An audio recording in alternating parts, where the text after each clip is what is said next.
Pada video ini kita akan membahas evolution komputer yang telah membawa kita sampai pada era modern sekarang ini. Pada awal tahun 3000 sebelum Masehi dengan sempoa abacus Cina, abacus adalah salah satu sempoa pertama yang digunakan manusia untuk menghitung. Kemudian pada tahun 1642, abacus berevolusi ke mesin penjumlahan mekanik pertama dibangun oleh matematikawan Blaise Pascal.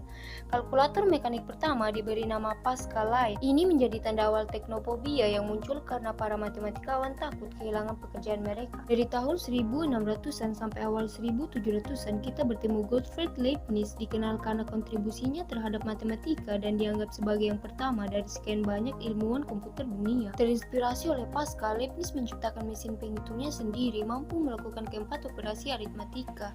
Leibniz juga yang pertama meletakkan konsep bilangan biner, bagaimana semua teknologi sekarang berkomunikasi dan bahkan merintis mesin yang menggunakan sistem biner.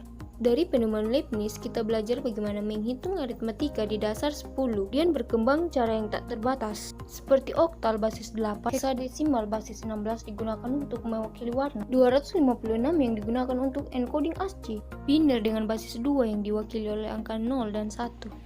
Pada tahun 1800-an kita bertemu dengan Charles Babbage, dikenal sebagai bapak penemu komputer dengan desain menghitung mekaniknya. Desain pertamanya di French Engine yang memiliki set instruksi tetap yang sepenuhnya berjalan otomatis melalui penggunaan tenaga uap dalam sebuah meja. Di tahun 830, Babbage berhenti bekerja pada penemuan pertamanya karena mengejar gagasan kedua, yakni mesin analisis, di mana pada penemuannya kali ini dapat menjalankan operasi dalam perintah non-numerik melalui penambahan kontrol kondisional, memori penyimpanan, dan kontrol bersyarat dari golongan kertas jadi dasar mekanik yang dapat diprogram. Sayangnya karena kurangnya pendanaan, desain ini tidak pernah sampai pada kenyataan.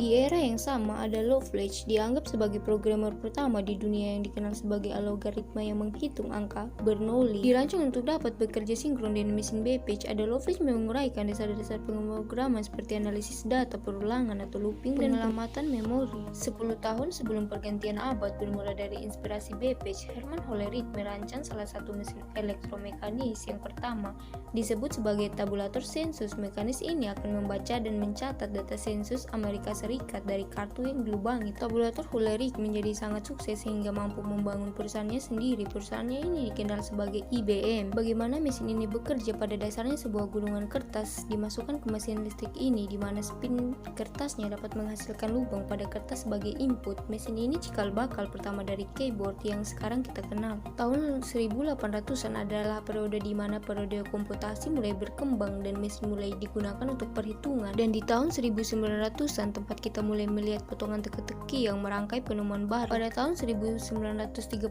Alan Turing mengusulkan konsep mesin universal yang kemudian dikenal sebagai mesin Turing. Sampai pada poin ini, sebuah mesin hanya bisa melakukan tugas tertentu yang dirancang perangkat keras.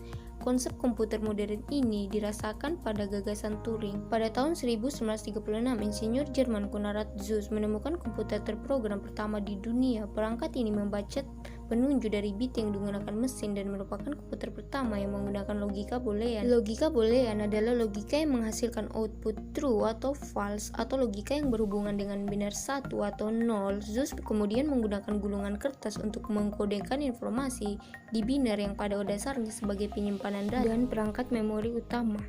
Bagaimana sih sejarah dari komputer itu sendiri? Dalam perkembangannya, komputer itu sendiri memiliki 5 generasi yang berbeda. Dimulai pada tahun 1940, komputer bernama Z3 berhasil diciptakan oleh ilmuwan Jerman Konrad Zuse. Komputer ini digunakan untuk mendesain aerodinamika pesawat tempur Jerman. Namun sayang, komputer tersebut hancur akibat serangan bom sekutu. Beralih ke pihak sekutu pada tahun 1943, sebuah komputer bernama Colossus berhasil diciptakan oleh Tommy Flowers. Komputer besar ini dapat meretas strategi perang Jerman hanya dalam hitungan jam. Colossus juga dipercaya membawa kemenangan sekutu pada Perang Dunia Kedua oleh sejumlah ilmuwan. Mulai dari sini, banyak perusahaan mengembangkan teknologi komputer, hingga akhirnya memasuki generasi kedua di mana vacuum tube dalam komputer mulai tergantikan dengan transistor. Komputer pertama yang menggunakan teknologi transistor ini bernama Unified Clock yang difungsikan untuk simulasi hidrolik, dinamika, senjata nuklir.